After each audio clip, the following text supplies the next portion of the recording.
On behalf of the General Assembly, I have the honor to welcome to the United Nations His Excellency Donald Trump, President of the United States of America, and to invite him to address the Assembly. You have the floor, sir.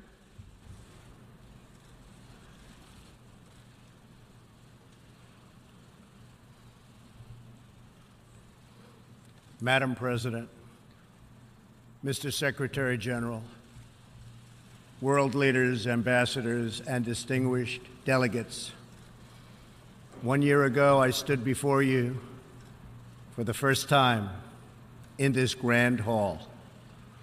I addressed the threats facing our world, and I presented a vision to achieve a brighter future for all of humanity. Today I stand before the United Nations General Assembly to share the extraordinary progress we've made. In less than 2 years, my administration has accomplished more than almost any administration in the history of our country. America's so true.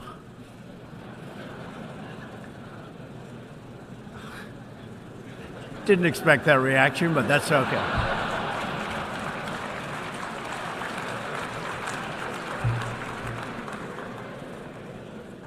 America's economy is booming like never before.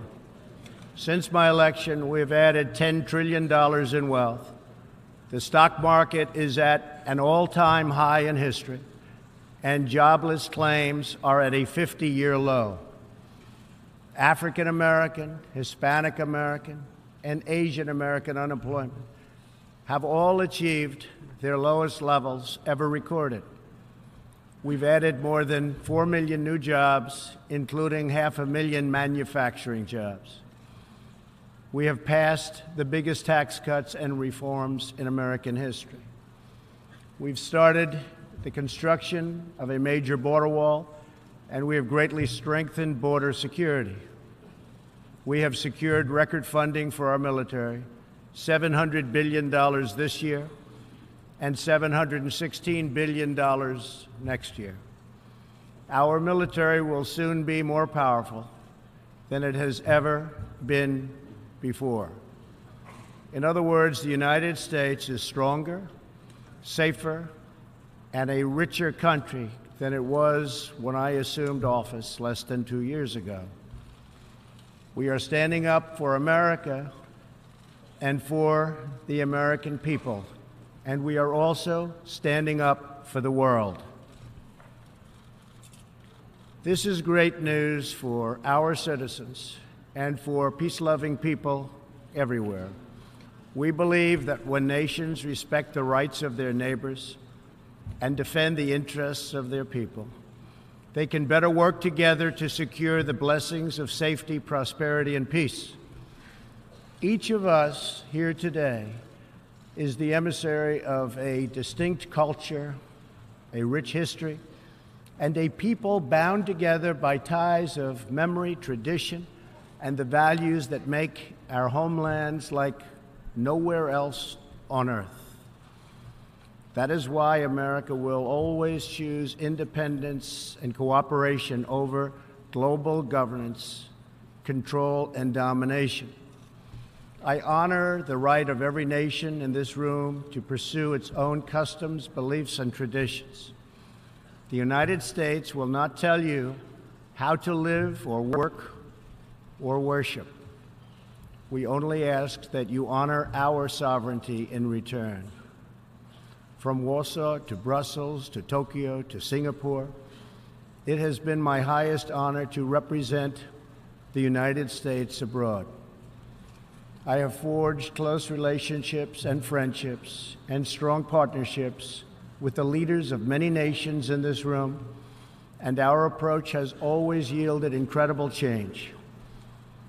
With support from many countries here today, we have engaged with North Korea to replace the specter of conflict with a bold and new push for peace. In June, I traveled to Singapore to meet face-to-face with North Korea's leader, Chairman Kim Jong-un. We had highly productive conversations and meetings, and we agreed that it was in both countries' interest to pursue the denuclearization of the Korean Peninsula.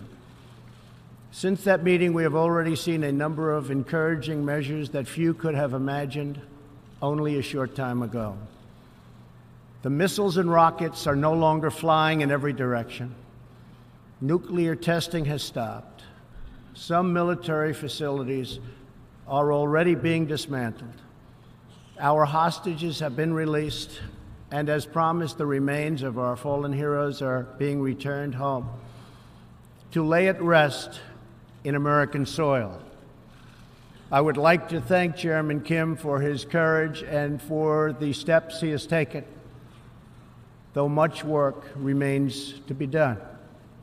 The sanctions will stay in place until denuclearization occurs.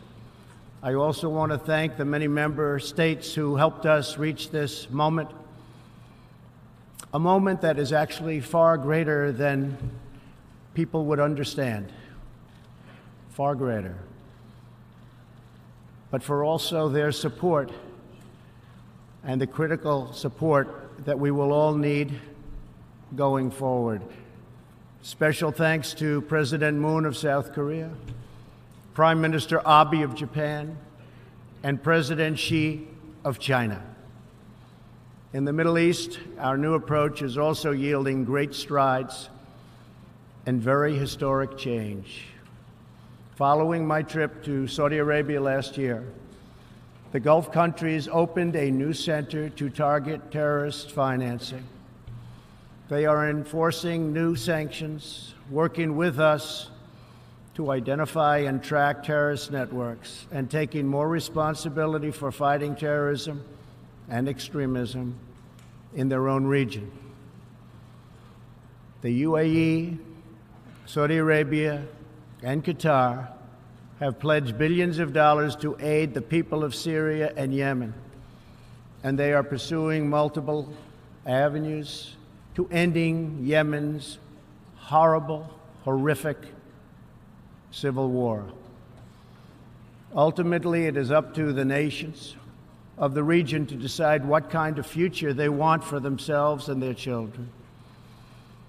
For that reason, the United States is working with the Gulf Cooperation Council, Jordan, and Egypt to establish a regional strategic alliance so that Middle Eastern nations can advance prosperity, stability, and security across their home region.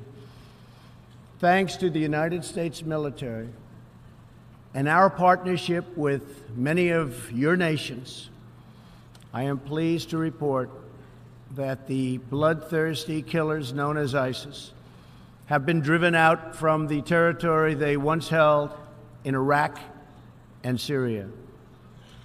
We will continue to work with friends and allies to deny radical Islamic terrorists any funding, territory, or support, or any means of infiltrating our borders. The ongoing tragedy in Syria is heartbreaking. Our shared goals must be the de-escalation of military conflict, along with a political solution that honors the will of the Syrian people. In this vein, we urge the United Nations-led peace process be reinvigorated. But rest assured, the United States will respond if chemical weapons are deployed by the Assad regime. I commend the people of Jordan and other neighboring countries for hosting refugees from this very brutal civil war. As we see in Jordan, the most compassionate policy is to place refugees as close to their homes as possible, to ease their eventual return to be part of the rebuilding process. This approach also stretches finite resources to help far more people, increasing the impact of every dollar spent.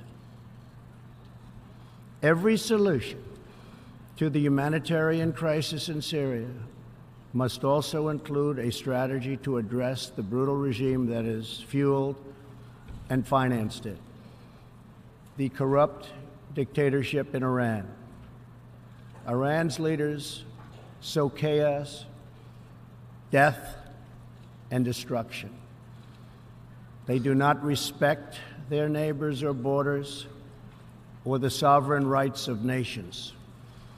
Instead, Iran's leaders plunder the nation's resources to enrich themselves and to spread mayhem across the Middle East and far beyond. The Iranian people are rightly outraged that their leaders have embezzled billions of dollars from Iran's treasury, seized valuable portions of the economy, and looted the people's religious endowments, all to line their own pockets and send their proxies to wage war. Not good. Iran's neighbors have paid a heavy toll for the region's agenda of aggression and expansion. That is why so many countries in the Middle East strongly supported my decision to withdraw the United States from the horrible 2015 Iran nuclear deal and reimpose nuclear sanctions. The Iran deal was a windfall for Iran's leaders. In the years since the deal was reached, Iran's military budget grew nearly 40%. The dictatorship used the funds to build nuclear-capable missiles, increase internal repression, finance terrorism, and fund havoc and slaughter in Syria and Yemen. The United States has launched a campaign of economic pressure to deny the regime the funds it needs to advance its bloody agenda.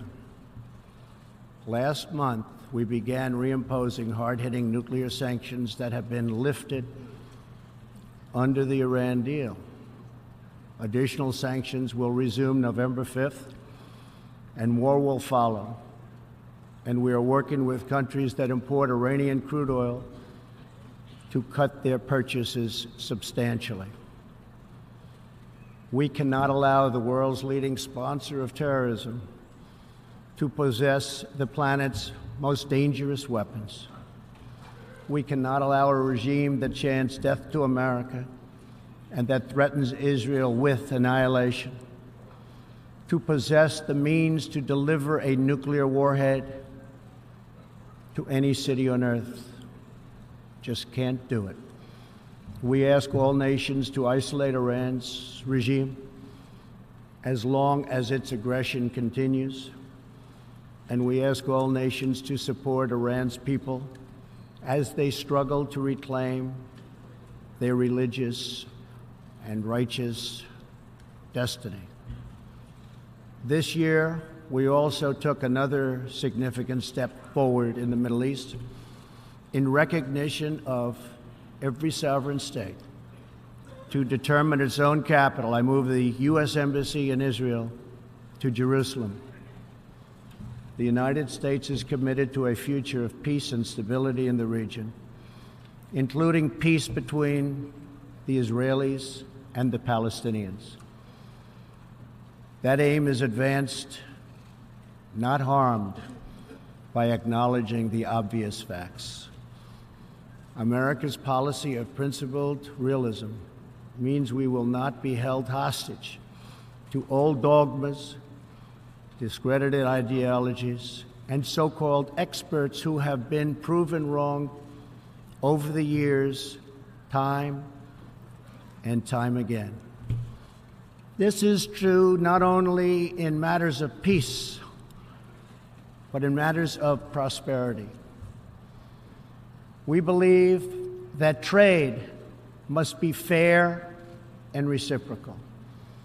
The United States will not be taken advantage of any longer. For decades, the United States opened its economy, the largest by far on earth, with few conditions. We allowed foreign goods from all over the world to flow freely across our borders. Yet, other countries did not grant us fair and reciprocal access to their markets in return. Even worse, some countries abused their openness to dump their products, subsidize their goods, target our industries, and manipulate their currencies to gain unfair advantage over our country. As a result, our trade deficit ballooned to nearly $800 billion a year. For this reason, we are systematically renegotiating broken and bad trade deals. Last month, we announced a groundbreaking U.S.-Mexico trade agreement. And just yesterday, I stood with President Moon to announce the successful completion of the brand new U.S.-Korea trade deal. And this is just the beginning. Many nations in this hall will agree that the world trading system is in dire need of change. For example, countries were admitted to the World Trade Organization that violate every single principle on which the organization is based. While the United States and many other nations play by the rules, these countries use government-run industrial planning and state-owned enterprises to rig the system in their favor. They engage in relentless product dumping, forced technology transfer, and the theft of intellectual property. The United States lost over 3 million manufacturing jobs, nearly a quarter of all steel jobs, and 60,000 factories after China joined the WTO. And we have racked up $13 trillion in trade deficits over the last 2 decades. But those days are over. We will no longer tolerate such abuse. We will not allow our workers to be victimized, our companies to be cheated, and our wealth to be plundered and transferred. America will never apologize for protecting its citizens. The United States has just announced tariffs on another $200 billion in Chinese-made goods, for a total so far of $250 billion. I have great respect and affection for my friend, President Xi, but I have made clear our trade imbalance is just not acceptable. China's market distortions and the way they deal cannot be tolerated. As my administration has demonstrated, America will always act in our national interests. I spoke before this body last year and warned that the UN Human Rights Council had become a grave embarrassment to this institution, shielding egregious human rights abusers while bashing America and its many friends. Our ambassador to the United Nations, Nikki Haley, laid out a clear agenda for reform, but despite reported and repeated warnings, no action at all was taken. So the United States took the only responsible course. We withdrew from the Human Rights Council, and we will not return until real reform is enacted.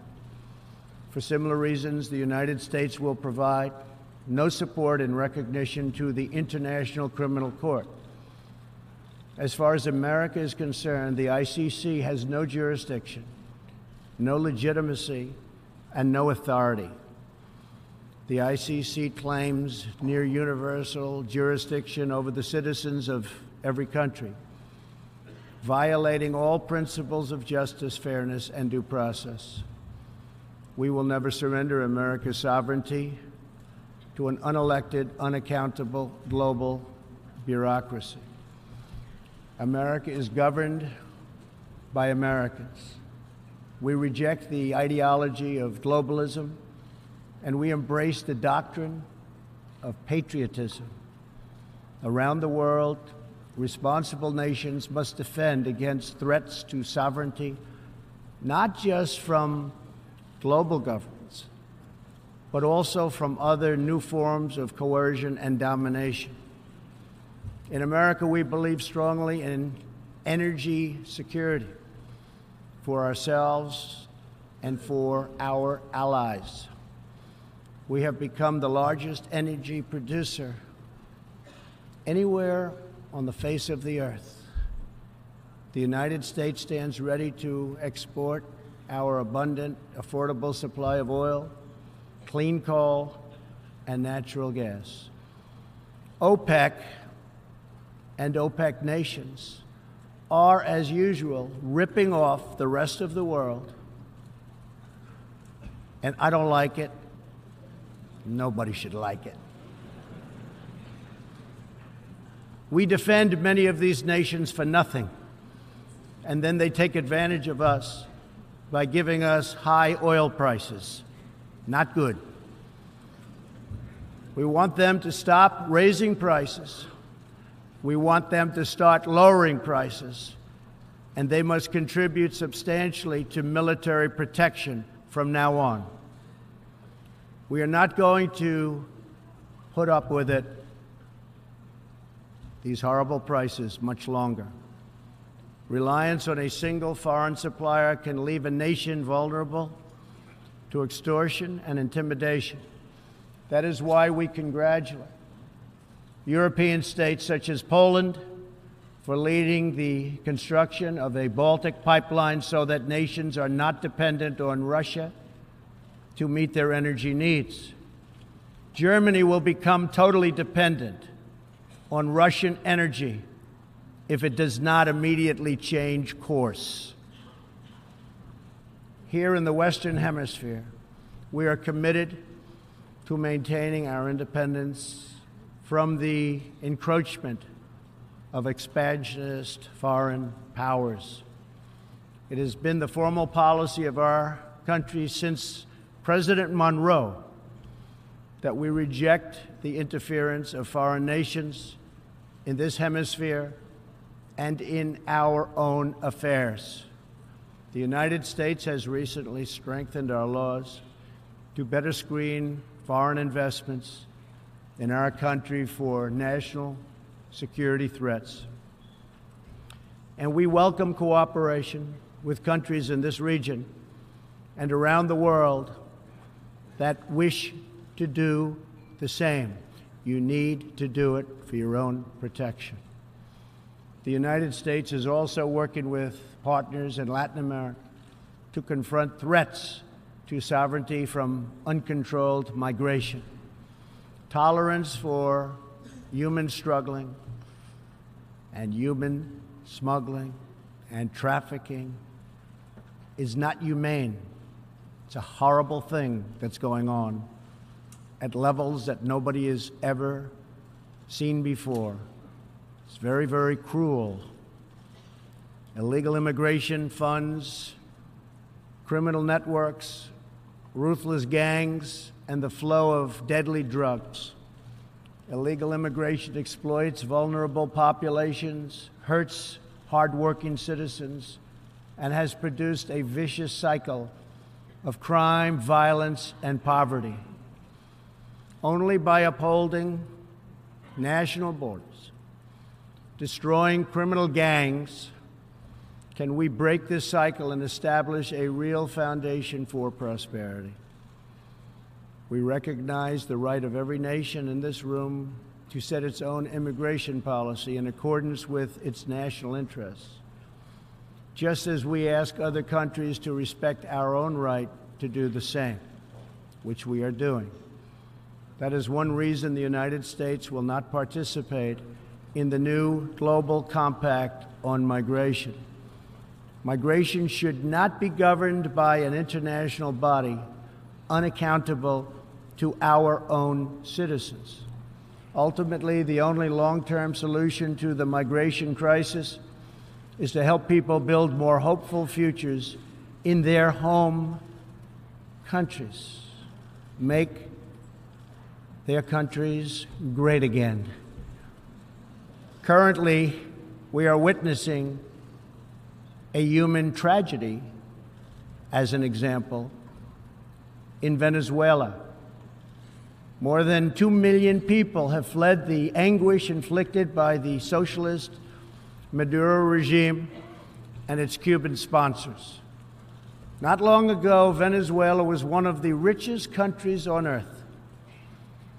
Today, socialism has bankrupted the oil-rich nation and driven its people into abject poverty. Virtually everywhere socialism or communism has been tried, it has produced suffering, corruption, and decay. Socialism's thirst for power leads to expansion, incursion, and oppression. All nations of the world should resist socialism and the misery that it brings to everyone. In that spirit, we ask the nations gathered here to join us in calling for the restoration of democracy in Venezuela.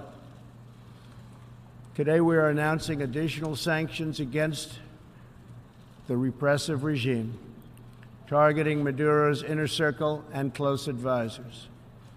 We are grateful for all of the work the United Nations does around the world to help people build better lives for themselves and their families. The United States is the world's largest giver in the world by far of foreign aid, but few give anything to us. That is why we are taking a hard look at U.S. foreign assistance. That will be headed up by Secretary of State Mike Pompeo. We will examine what is working, what is not working, and whether the countries who receive our dollars and our protection also have our interests at heart. Moving forward, we are only going to give foreign aid to those who respect us and, frankly, are our friends. And we expect other countries to pay their fair share for the cost of their defense. The United States is committed to making the United Nations more effective and accountable. I have said many times that the United Nations has unlimited potential. As part of our reform effort, I have told our negotiators that the United States will not pay more than 25% of the UN peacekeeping budget. This will encourage other countries to step up, get involved, and also share in this very large burden. And we are working to shift more of our funding from assessed contributions to voluntary, so that we can target American resources to the programs with the best record of success. Only when each of us does our part and contributes our share can we realize the UN's highest aspirations. We must pursue peace without fear, hope without despair, and security without apology. Looking around this hall, where so much history has transpired, we think of the many before us who have come here to address the challenges of their nations and of their times. And our thoughts turn to the same question that ran through all their speeches and resolutions, through every word and every hope. It is the question of what kind of world will we leave for our children, and what kind of nations they will inherit. The dreams that fill this hall today are as diverse as the people who have stood at this podium, and as varied as the countries represented right here in this body are, it really is something. It really is great, great history. There is India, a free society, over 1 billion people, successfully lifting countless millions out of poverty and into the middle class. There is Saudi Arabia, where King Salman and the Crown Prince are pursuing bold new reforms. There is Israel, proudly celebrating its 70th anniversary as a thriving democracy in the Holy Land. In Poland, the great people are standing up for their independence, their security, and their sovereignty. Many countries are pursuing their own unique visions, building their own hopeful futures, and chasing their own wonderful dreams of destiny, of legacy, and of a home. The whole world is richer. Humanity is better because of this beautiful constellation of nations, each very special, each very unique, and each shining brightly in its part of the world. In each one, we see awesome promise of a people bound together by a shared past and working toward a common future. As for Americans, we know what kind of future we want for ourselves. We know what kind of a nation America must always be. In America, we believe in the majesty of freedom and the dignity of the individual. We believe in self-government and the rule of law, and we prize the culture that sustains our liberty, a culture built on strong families, deep faith, and fierce independence. We celebrate our heroes. We treasure our traditions. And above all, we love our country. Inside everyone in this great chamber today, and everyone listening all around the globe, there is the heart of a patriot that feels the same powerful love for your nation, the same intense loyalty to your homeland. The passion that burns in the hearts of patriots and the souls of nations has inspired reform and revolution, sacrifice and selflessness, scientific breakthroughs, and magnificent works of art. Our task is not to erase it, but to embrace it, to build with it, to draw on its ancient wisdom, and to find within it the will to make our nations greater, our region safer, and the world better. To unleash this incredible potential in our people, we must defend the foundations that make it all possible. Sovereign and independent nations are the only vehicle where freedom has ever survived, democracy has ever endured, or peace has ever prospered. And so we must protect our sovereignty and our cherished independence above all. When we do, we will find new avenues for cooperation unfolding before us. We will find new passion for peacemaking rising within us. We will find new purpose, new resolve, and new spirit flourishing all around us, and making this a more beautiful world in which to live. So together, let us choose a future of patriotism, prosperity, and pride. Let us choose peace and freedom over domination and defeat. And let us come here to this place to stand for our people and their nations, forever strong, forever sovereign, forever just, and forever, thankful for the grace and the goodness and the glory of God. Thank you, God bless you, and God bless the nations of the world. Thank you very much. Thank you. On behalf of the General Assembly, I wish to thank the President of the United States of America for the statement just made. May I request representatives to remain seated while we greet the President, after which the meeting will stand suspended for 5 minutes before resuming to hear the next speaker.